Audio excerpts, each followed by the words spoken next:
आज थोड़ी video late हो गई है क्योंकि हम यहाँ पे स्टूडियो में बैठे हुए हैं। तो देख सकते हैं काम कुछ ज़्यादा था। तो ऐसा है कि हमारी कुछ शूटिंग चल रही है उसकी रिलेटेड, फैशन से रिलेटेड।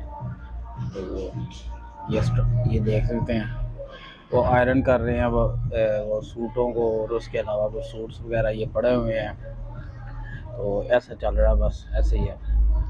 तो बात हो रही थी उसके मतलब काम के अंदर, मलेशिया के अंदर। पहले मैं बात करूंगा कि जो ऑलरेडी वीज़ा लेके आते हैं मलेशिया के अंदर, वर्क वीज़ा लेके आते हैं, उनका क्या सिचुएशन है। यहाँ पे आप प्लांटेशन के वीज़े के लिए आते हो, स्टार्टिंग सैलरी होती है 1500 रिंगट। आपने खाना पीना करना है, अपनी पर्सनल ज़रूरियात पूरी करनी है। बगैर ओटी के आप काम करते हो तो आपको मिलते हैं 1000 रिंगट आप बचा पाते हो, या 900 रिंगट बचा पाते हो घर के लिए। इसको मल्टीप्लाई कर लीजिएगा कि पाकिस्तानी कितने बनते हैं। तो उसके बाद ये है कि अगर आप कंस्ट्रक्शन में काम करते हो उसमें पैसे ज़्यादा हैं। कंस्ट्रक्शन में बंदा 250 से 2500 से लेके 3000 तक भी कमा लेता है, कुछ 3500 भी कमा लेते हैं। मगर उसके अंदर जान का बड़ा रिस्क होता है, बड़ा डर होता है उसके अंदर। कुछ भी हो सकता है, कोई हादसा पेश आ सकता है, अल्लाह ना करे। कंस्ट्रक्शन में मुख्तलिफ़ किस्म के काम होते हैं। लोहे का काम है, कलर का काम है, पेंट का काम है, वो सीमेंट प्लास्टर एवरीथिंग, कुछ भी हो सकता है। तो ये हो गया कंस्ट्रक्शन का काम। इसके अलावा जी दुकानों में जो सर्विस सेक्टर होता है, दुकानों में मामला होता है, जिसमें आपका कह सकते हो कि मॉल्स में हेयर कटिंग के लिए, रेस्टोरेंट के लिए, इन सब की बेसिक सैलरी यही होती है 1800 रिंगट। मैक्सिमम तो नहीं कहूँगा, मैक्सिमम ये है कि अगर आपने ओटी छोटी लगा दी है तो कुछ ज़्यादा बन जाती है। बाकी जो है, जो मिलनी है आपको, वो 1800 रिंगट होती है। मलेशिया में एक स्कैम बड़ा चलता है। यहाँ पे लोग काम लगवा देते हैं, एजेंट हजरात आपको काम लगवा देते हैं। पर उसमें होता ये है कि एजेंट हजरात बीच में से काम में से पैसे रखते हैं। यहाँ पे आपको कोई भी काम लगवा के देगा, वो बीच में से पैसे रखेगा अपने लिए। वो कहेगा कि जी आप मुझे इतने पैसे बीच में से दो। इस तरह की हरामखोरियाँ बहुत ज़्यादा मलेशिया के अंदर, तो बच के रहिएगा।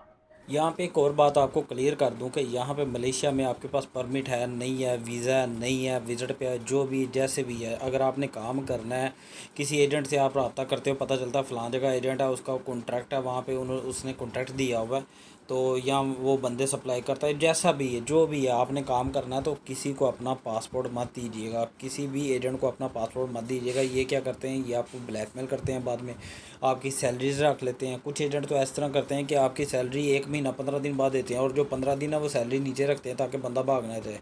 मतलब कि ब्लैकमेल की इंतहा करते हैं। ये वही पाकिस्तानी, इंडियंस और बांग्लादेश के एजेंट्स हैं जो कि हमारे ही मुल्कों से आके हम लोगों को ही ब्लैकमेल करते हैं, और यहाँ तक कि बाद में कहते हैं कि हम आपको, आपके ख़िलाफ़ पुलिस रिपोर्ट कर देंगे, अगर आप भागे तो ये कर देंगे, वो कर देंगे। इसलिए अपना पासपोर्ट ना दीजिएगा, और पासपोर्ट की डिटेल ना दीजिएगा। अगर किसी ने काम देना है तो दे दे, नहीं काम देना तो ना सही। तो कोई ये भी झांसा देगा जी आपको वीज़ा लगवा देंगे, ये कर देंगे, वो कर देंगे, ऐसा कोई चक्कर नहीं है। अब मैं आपको बताता हूँ कि अगर आपने मलेशिया आना है तो कौन सा काम सीख के आए। तो जो ज़्यादा काम और हुनर की ज़्यादा वक़्त है यहाँ पे, मैं बताता हूँ। यहाँ पे अगर आपने कोई भी हुनर लेके आते हो, चाहे आप साइकिल ठीक करने का काम है, चाहे दर्जी हो, चाहे आपको अकाउंटेंट का काम आता है, चाहे आप आईटी इंजीनियर हो, चाहे आपने पेंट का काम सीखा हुआ है, कोई चाहे कुछ भी काम, चाहे बाल काटने का काम है, या रेस्टोरेंट का आपके पास एक्सपीरियंस है, कोई भी आपके पास काम है, सारे काम आपके लिए यहाँ पे गोल्डन चांस है, वो आपको बेनिफिट देंगे। आपने क्या करना है कि आपने रिलेटेड काम से, वहाँ आपको जो काम जानते हो उससे रिलेटेड काम के मतलब आपने जॉब सर्च करनी है, वहाँ पे काम करना है। अब मैं बताता हूँ कौन कौन से काम का, कौन कौन सी जॉब में कितना कितना ज़्यादा बेनिफिट है। अब ऐसा होता है कि यहाँ पे मैंने देखा है कि जो मैं सबसे ज़्यादा प्रेफर करता हूँ, कि मैंने देखा है कि यहाँ पे दर्जी के काम में बड़ा बेनिफिट है। अगर आप दर्जी हो तो यहाँ तो मैंने तो कुछ देखा हुआ है, मेरे कुछ दोस्त हैं पिनांग में, मलेशिया का शहर है, वो 6,000 और 6500, 6,000 6500 रिंगेट कमा रहे हैं एक मंथ का। कुछ मेरे दोस्त ऐसे हैं जो कि आईटी के अंदर हैं, कुछ वो क्या करते हैं, वेबसाइट को हैंडल करते हैं। जिस तरह पाकिस्तान में दराज है, इंडोनेशिया में सॉरी उसके अंदर है, बांग्लादेश में भी दराज है, शॉपी है, यहाँ पे अदर्स प्लेटफार्म है। ये नहीं आपने करने, तो आप सिंपल सा प्लेटफार्म है, जैसे कहते हैं जी शॉपिफाई, हर जगह है, इंडिया में भी है, पाकिस्तान में भी है, बांग्लादेश में भी है। ये वेबसाइट्स का एक प्लेटफॉर्म है ऑनलाइन प्रोडक्ट सेल करने के लिए। अगर आप इस चीज़ को जानते हो, समझते हो, ये भी आपके पास गोल्डन चांस है। मैक्सिमम 2500 से लेकर 3000 तक आपकी सैलरी लग सकती है इसके अंदर। और अगर आप टेलर मास्टर हो, कटिंग करते हो, ये सारा कुछ, ये बहुत इंपॉर्टेंट चीज़ है, ये बड़ी ही इंपॉर्टेंट है। अगर आप जानते हो, किसी भी आप बुटीक के अंदर कॉन्टैक्ट करो तो ये आप काम ले सकते हो। किसी भी बुटीक से आप कॉन्टैक्ट ले सकते हो या किसी बुटीक में आप परमानेंट रह सकते हो। इसके अलावा आपके पास हेयर कटिंग का काम है, गाड़ियों का काम जानते हो, बाइक्स का काम जानते हो। बाइक्स का काम भी बहुत ज़्यादा है यहाँ पे कारों का भी काम बहुत ज़्यादा है, स्पोर्ट्स कार भी हैं, स्पोर्ट्स बाइक भी हैं। हर कोई काम जो आप जानते हो उसके अंदर आपको यहाँ पे बेनिफिट मिलेगा। इवन कि आप कोई पेंट शेंट का काम भी जानते हो, उसका भी आपको बेनिफिट मिलता है यहाँ पे। आपने कोई ना कोई हुनर सीख किया हो, वैसे बिल्कुल ना आना।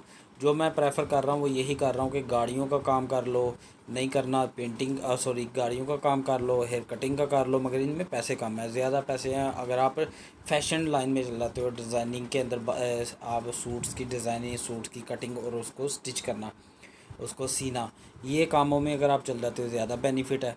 तो लिहाजा आप जब भी आओ मलेशिया, कुछ ना कुछ सीख के आओ। चाहे मलेशिया आओ, चाहे दुनिया में किसी भी कोने में चल जाओ, आप कुछ ना कुछ सीख के आओ। ये आपकी नस्लों तक जाता है आपका बेनिफिट। अगर आप यहाँ पे बगैर काम के, बगैर काम सीख के आते हो तो क्या करोगे? ज़्यादा से ज़्यादा मजदूरी कर लोगे, दावड़ा उठोगे किसी के पीछे, किसी रेस्टोरेंट में प्लेटें धो लोगे। 12 घंटे की ड्यूटी होती है और सिर्फ वो 1800 देते हैं। उसके ऊपर बदतमीज़ी अलहदा उनसे होती है, उनकी होती है, और बातें उनकी अलहदा सुननी होती है, और कंप्लेंट्स अलहदा उनकी होती हैं, एवरीथिंग। एक बंदा, नॉर्मल बंदा, सारा 12 घंटे खड़ा हो के थक जाता है। तो ये है मेरा भाई, कुछ भी करो, काम सीख के आओ। वैसे कहावत है, मंजिल को वही पाते हैं जिनके ख्वाबों में जान होती है। पंखों से कुछ नहीं होता, हौसलों में उड़ान होती है। तो आप आओ, मेहनत करो और अपने टारगेट अचीव करो। अपनी फैमिली का पेट पालो, अपना पेट पालो, अपना मुस्तकबिल रोशन बनाओ और मेहनत करो। जी, अपनी दुआओं में बहुत सारा याद रखिएगा मुझे। तो मेरे चैनल को भी सब्सक्राइब कर दें, अगर यारों दोस्तों को भी कहें कि इसे सब्सक्राइब कर दें। अपना बहुत सारा ख्याल रखिएगा, ढेर सारा ख्याल रखिएगा। अस्सलाम वालेकुम।